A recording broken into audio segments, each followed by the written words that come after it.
먼저 우리 3장 21절로 이전의 내용들을 좀 요약하며 같이 말씀을 나누면 좋겠습니다. 21절입니다. 함께 읽습니다. 시작. 이전은 율법 외에 하나님의 한 의가 나타났으니 율법과 선지자들에게 증거를 받은 것이라. 하나님의 의는 로마서에서 키워드이고요, 그 의로 불의한 자에게 나타나고 복음에 나타난다는 걸 지난 주일날의 말씀을 통해 살펴보았습니다. 3장 21절에도 율법에 나타난다라고 말하고 있습니다. 율법을 완전하게 지키는 자는 그렇다면 의로운 자이죠. 그러나 모든 사람이 죄를 범하였다고 성경은 말하고 있습니다.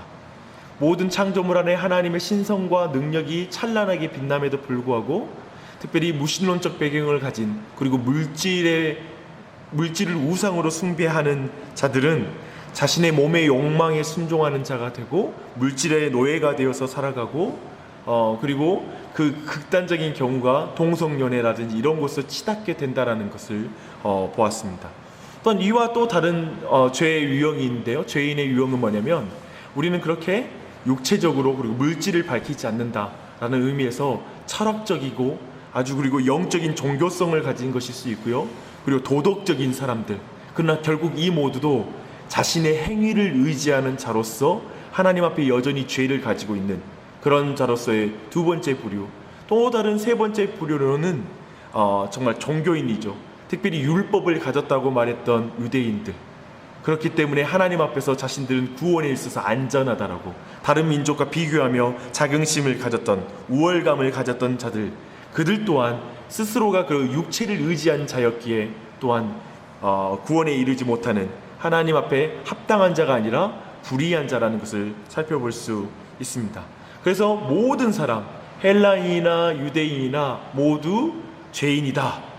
그렇기 때문에 그 죄인들은 하나님의 의 앞에서 그들은 심판 아래에 있다, 진노 아래에 있다, 죄 아래에 있다 라는 그런 표현으로 그 죄인된 사람들의 상태에 대해서 살펴보았습니다.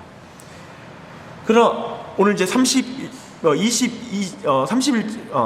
21절에 그 뒤에 살펴보는 부분은 뭐냐면 율법 외에 하나님의 의가 나타났다라는 이런 말을 하고 있죠. 한번 그 다음에 22절 이어서 한번 읽어볼게요.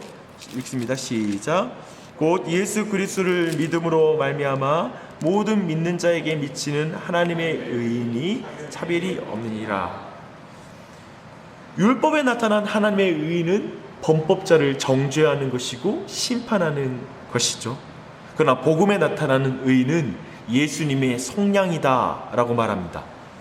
하나님의 의는 인간의 죄를 즉 예수 그리스도는 인간의 죄를 물러받아서 그들을 대신해서 속량의 죽음으로 말미암아 하나님의 의가 완전하게 성취되는 것이죠. 그것을 통해서 그것을 바로 우리는 복음이라고 말합니다. 그런데 이 예수 그리스도께 완전하게 나타난 그 하나님의 의를 우리가 어떻게 물러받을 수 있는가, 어떻게 그것이 우리의 것이 될 수 있는가에서 나타나는 게 뭐냐면 바로 믿음입니다. 믿음을 굉장히 강조하죠. 1장 17절에 보면 우리가 읽기 알듯이 복음에는 하나님의 의가 나타나서 믿음으로 믿음에 이르게 하나니 기록된 바 오직 의인은 믿음으로 말미암아 살리라 라고 말하고 있죠. 3장 22절 보시면요, 곧 그리스도를 믿음으로 말미암아 모든 믿는 자에게 미치는 하나님의 의인이 차별이 없느니라. 25절, 이 예수를 하나님이 그의 피로써 믿음으로 말미암는 자에게.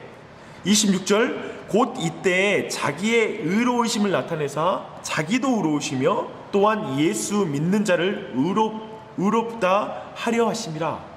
믿는 자를 계속 믿음이 강조되죠. 그 가운데 그 의가 우리에게 주어진다.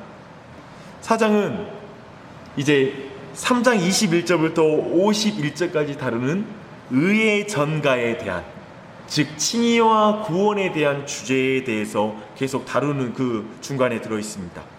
오늘 말씀은 그 예로 아브라함을 소환합니다. 그리고 아브라함의 믿음에 대해서 다루고 있죠. 아브라함, 왜 아브라함을 부를까요? 이건 굉장한 논증이죠. 왜냐하면 지금 그 유대 배경을 가진 그리스도인과 그리고 유대인들이 끝까지 놓지 못하고 있는 거 뭐냐면 자신들이 유대인으로 가지고 있는 특권, 그리고 자신들이 의지하는 게 있거든요. 뭐냐면 위대한 일을 행했던 믿음의 조상을 우리는 가지고 있다라는 것을 말하고 있고, 우리는 또한 할례를 받았다, 그리고 우리는 율법을 가진 자이다 라는 이 세 가지가 여하튼 로마의 교회에 속해 있는 유대인들, 유대 배경을 가진 그리스도인에게 도저히 놓치지 않는 그 주제였습니다.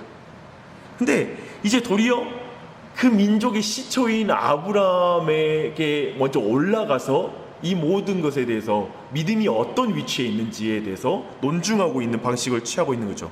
아브라함의 믿음은 행위와 무관했다 4장 1절로 8절까지, 4장 9절로 12절까지 할례와 무관했다. 아브라함의 믿음은 율법과 무관했다 13절에서 15절까지 계속해서 이 부분을 논증하고 있는 것입니다.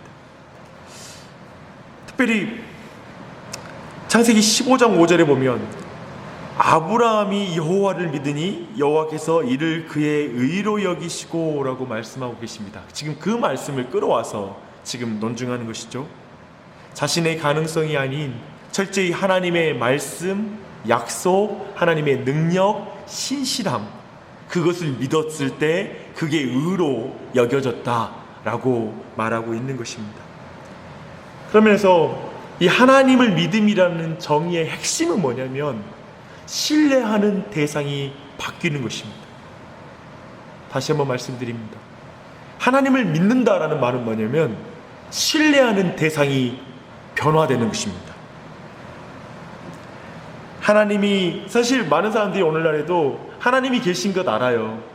그리고 하나님이 거룩한 분이시다라고 해서 하나님의 속성에 대해서도 사람들이 말합니다. 그리고 성경의 권위도 믿을 수 있고요. 그리고 그 사람이 선교에 대한 열심이 있어서 선교도 많이 행할 수 있습니다. 그래서 교회에서 모든 봉사를 다 행할 수 있고 종교적인 열심 가운데 모든 일을 이룰 수 있습니다. 그런 성취로, 그리고 그런 인격과 그런 도덕과 그런 어떤 순종으로, 그리고 그런 종교로 그들이 결정적으로 놓치고 있는 뭐냐면 스스로가 구원에 이르려고 한다는 거예요. 또 그것으로 스스로가 그것에 자신의 행위에 의지하여서 하나님께 나아갈 것처럼 할 수 있다는 거예요. 방금 나눴던 그 모든 걸 가지고 말이에요. 그러나 하나님을 믿는 믿음이란 그 자신의 행위가 아니라, 그리고 율법도 아니고 성경도 아니고 그 어떤 차원이 아니라 하나님을 믿는, 여호와를 믿는 믿음, 그 믿음이 바로 의로 여겨졌다라는 그 신뢰의 대상의 전환을 늘 기억하시기 바랍니다. 근데 저는 이제 신앙생활 하다가 여기에서 한 가지 늘 질문이 한 가지 있었습니다. 어떤 질문이었냐면, 아니 하나님의 행하심에 좀 플러스해서 인간의 행위 좀 인정해주면 뭐가 좀 문제가 됩니까? 라는 말이 마음이 늘 마음속에 깊이 자리 잡아 있는 것이죠. 그래서 좀 그런 마음을 가진 자는 이제 우리가 살펴볼 오늘 본문 말씀의 여러 부분이 좀 마음에 걸렸을 거예요. 2절 말씀 한번 읽어볼게요. 만일 아브라함이 행위로서 의롭다 하심을 받았으면 자랑할 것이 있으려니와 하나님 앞에서는 없느니라. 저는 이런 본문 보면 예전에 항상 좀 인간들도 좀 자랑하면 안 된가요? 라는 마음에 삐질삐질 나와요. 이렇게 좀 속에서 쑥 나오는 마음이 있어요. 좀 하나님이 이기적으로 느껴지는 거죠. 늘 자기만 영광 받아야 돼? 사람도 좀 칭찬 받으면 안 될까? 라는 생각이 들어요. 4절 말씀 한번 읽어보세요. 일하는 자에게는 그 삭시 은혜로 여겨지지 아니하고 보수로 여겨지거니와. 아니 좀 구원이 인간의 행위로 보수로 좀 여겨지면 안 되는 건가? 좀 그냥 은혜로 주어지면 너무 값싸고, 아니면 그 불공평한 거 아니야? 좀 그래도 좀 그 중에 나은 사람들, 노력하는 사람들에서 구원이 주어지는 방식이 뭐가 어땠다라는 거야? 어떻게 저 사람과 나를 똑같이 생각할 수 있지? 난 이렇게 열심히 사는데? 라는 그 마음이 있는 것이죠. 그렇게 은혜로만 구원받았다는 것을 꼭 그렇게 하나님을 자랑하고 싶은가? 내 은혜로 된 거다 라는 걸 꼭 막 인정받고자 하는, 인정에 안달난 하나님에 대한 인상, 어떤 인간의 모든 마음을 막 독차지하고 싶어하는 욕심꾸러기 같은 하나님에 대해서 갖는 마음, 그런 마음 가진 적 없으신가요? 전 늘 그런 이 본문들의 그런 걸 느꼈어요. 고린도서에도 나오는 것처럼 정말 모든 사람의 인간의 모든 행위를 낮춤으로 말미암아 철저히 하나님께서만 영광을 취하시려고 하는 그런 장면에 대해서 우리가 그런 마음을 갖게 되는 것이죠. 지금 왜 이런 마음이 드는 걸까요? 죄 때문에 그래요. 우리의 뭔가 왜곡된 것이 있어서 그래요. 핵심, 다시 한번 돌아가서 나누면 지금 이런 마음의 핵심에는 뭐냐면 내 중심성이라고 하는 자기 중심성으로 자기 자신에 대한 중요성을 끊임없이 인간이 포기하지 않기 때문에 하나님께만 영광 돌리는 것, 하나님 중심으로 영광이 돌려지는 것, 이 믿음의 핵심의 본질인 신뢰의 대상이 오직 하나님께만 있다라는 이 본질에 끊임없이 거기에 대해서 동의하지 않는 마음이 신앙 전반에 깔려 있어요.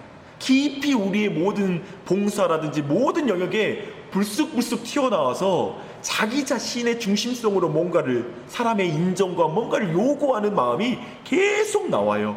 그런 면에서 이 믿음, 신뢰의 대상에 온전히 전환되어지는 역사가 만만치 않아요. 아브라함, 이삭, 야곱, 사실 창세기에서 이 족장을 통해서 철저히 강조하는 건 뭐냐면 신뢰의 대상이 오직 하나님께만 있다라는 것, 육체를 의지하지 마라. 그래서 100세까지 끌고 가는 거예요.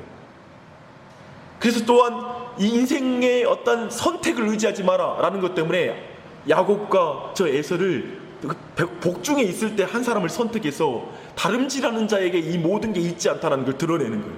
철저히 신뢰의 대상이 누구에게 있는가를 계속 강조하는 게 창세기예요. 사실 하나님이 애초에 우리를 그렇게 창조하셨어요. 최초의 죄악 자체가 뭐냐면 신뢰의 대상을 불신의 대상으로 만들어버리는 것.